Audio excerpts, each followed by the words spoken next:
continuons cette analyse des rares de la nouvelle extension Magic Ixalan par les rares de couleur bleue. Alors, vous voyez, l'adaptation ésotérique, vous la voyez bien. Allez, hop, au revoir, on n'en parle plus.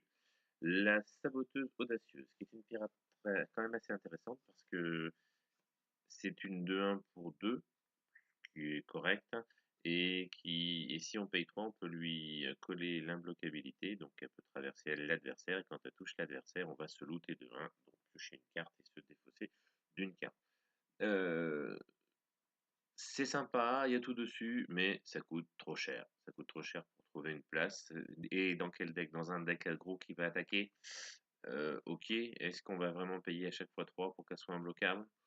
Non, franchement, malheureusement, c'est une bonne idée, mais c'est beaucoup, beaucoup trop cher. Voilà, moi je passe. Une sirène et exhorte rêve. Alors encore un nom bizarroïde, mais bon, nous avons une 3-3 pour 4 avec le flash et le vol. Si en plus vous contrôlez un pirate, vous pouvez engager deux permanents non terrain ciblé de l'adversaire. Évidemment, on pense tout de suite en fin de tour. J'attaque. Enfin, j'ai 4 manas d'étape. Je la joue en flash. J'ai un autre pirate. J'engage deux créatures de mon de, de mon adversaire. Et évidemment, le tour d'après, je peux mettre une grosse tavoie. Déjà, j'aurai au moins une 3-3 volante. Franchement, je trouve ça très intéressant. Ça peut être joué aussi de façon défensive. Si votre adversaire colle un gros enchantement ou un gros bonus à une de ses créatures et qu'il n'a pas encore attaqué avec pour l'engager, c'est vrai que s'il le fait en éphémère, il faudra jouer la sirène pour qu'elle bloque. Moi, franchement, j'aime bien cette créature. Le seul unique souci, c'est le bleu. Est-ce qu'on va avoir des decks en bleu qui auront des pirates en plus que cette sirène? J'ai un doute. Moi, à 0,35, je me suis laissé tenter parce que franchement, cette carte-là, elle me plaît bien. Mélodie Enchanteresse, on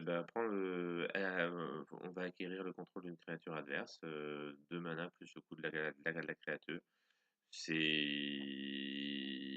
très intéressant pour des coups de créatures en dessous de 3.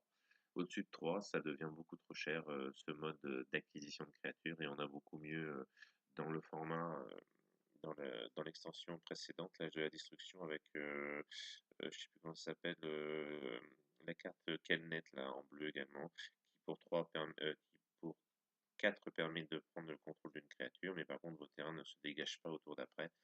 Alors, pourquoi c'est mieux? Par exemple, là, vous êtes au tour 4, vous voulez une créature 6, et vous êtes au tour 4, votre adversaire a posé une créature de 6, on va dire. Avec la mélodie enchanteresse, vous pouvez pas l'avoir. Voilà, il vous manque 4 mana. Avec Kelnet, vous pouvez payer 4 mana, vous pouvez acquérir cette créature, même si le tour d'après, vos terrains seront encore tapés, donc vous aurez en gros perdu de 8 mana, mais vous aurez perdu du 8 mana sur 2 tours. Donc forcément, l'autre carte est plus forte. Voilà, donc bon, à regarder de très loin, c'est vrai qu'à 35 centimes, moi j'en ai pris 2 quand même, parce que je pense à la rotation, mais pour l'instant, j'y crois pas. Briffaut de la flotte. Alors, une carte éco de 7. Quand le bricot de la flotte arrive en jeu, l'adversaire va mettre la moitié de sa bibliothèque dans son cimetière. Bon, après, il y a l'histoire d'arrondi, mais ça se gère facilement. Ça coûte 7. Alors, bon, c'est une 6-6 pour 7. Bon, elle pourra un peu se battre avec des dinosaures. Mais les dinosaures, vu les decks que j'ai vus, ils arriveront plus vite en jeu.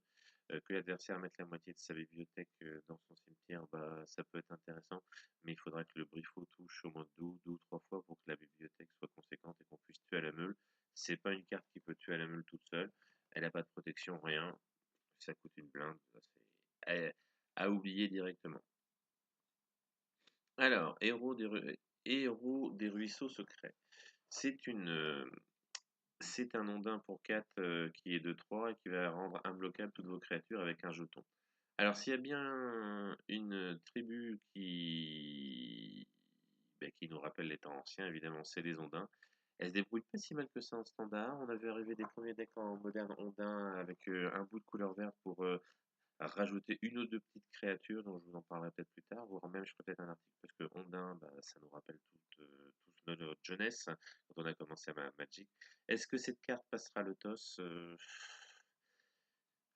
0,25 centimes, moi je vais prendre un playset parce que sur mes premiers tests de deck Ondin en standard, ça va très très vite et puis au tour 4 évidemment ça commence à être plus compliqué.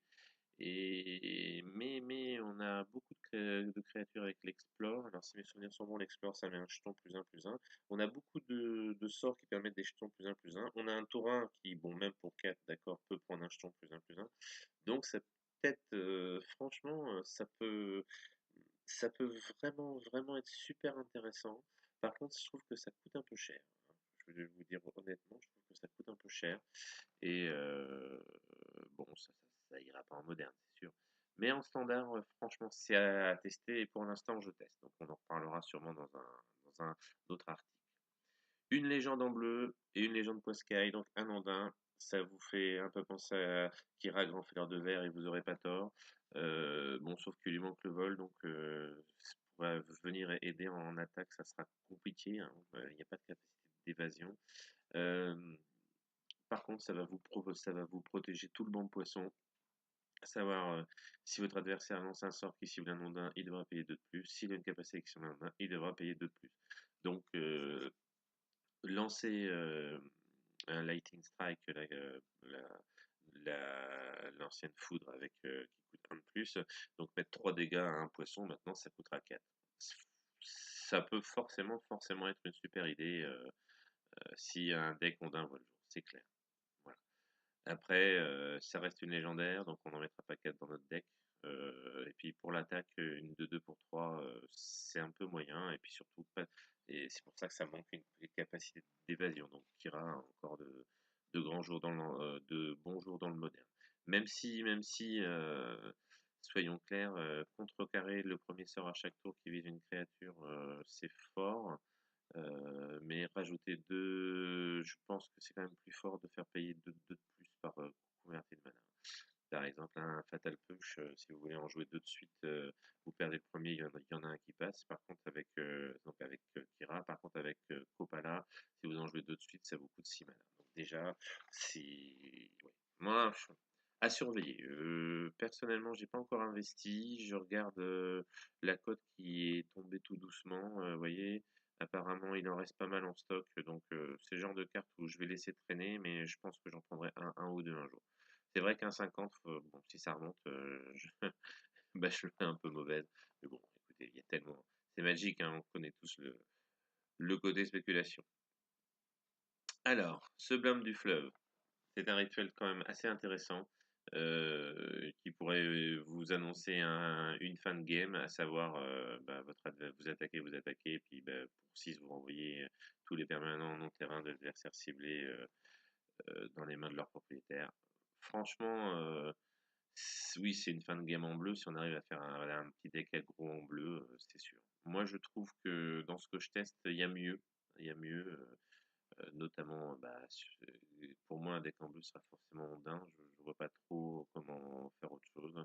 Ce coup de 6 ça passera pas en moderne parce que c'est beaucoup trop cher. Euh, mais c'est vraiment une carte qui a vraiment du potentiel. À 0,25, je me suis laissé tenter. Ça me fait 15 € le playset. Je l'ai pris dans ma commande complémentaire. Est-ce que je m'en servirai? C'est une autre chose, ça, mais bon, si un jour quelqu'un trouve comment s'en servir, ça m'aura coûté un euro, sinon j'aurais perdu 1 euro. À la recherche d'Azanka, alors là j'ai hésité à l'acheter quand c'était à 4-5 euros, tant pis pour moi, vous voyez, j'aurais mieux fait d'en prendre une ou deux parce que c'est la bonne pioche. Bon, euh,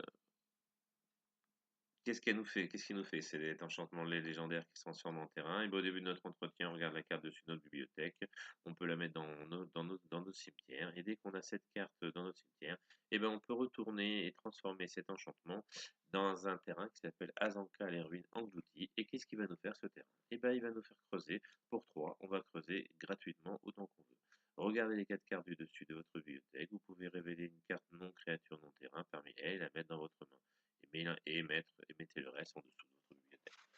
Donc, évidemment, pouvoir filtrer de 4 son deck à chaque tour, c'est très fort. Et là, ben, je pense que même pour 3 mana, qui reste un coût assez important, je pense pas qu'on va pas s'en priver. Si on veut le faire à chaque tour, on va pas s'en priver.